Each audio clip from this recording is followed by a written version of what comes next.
बानी हम गहुआ में, बेसी बोला जानी पापा के पहरी होए।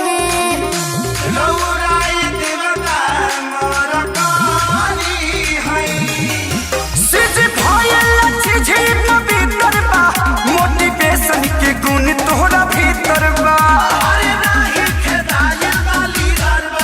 चोट लगे वाला मोट जानी बात के बोला,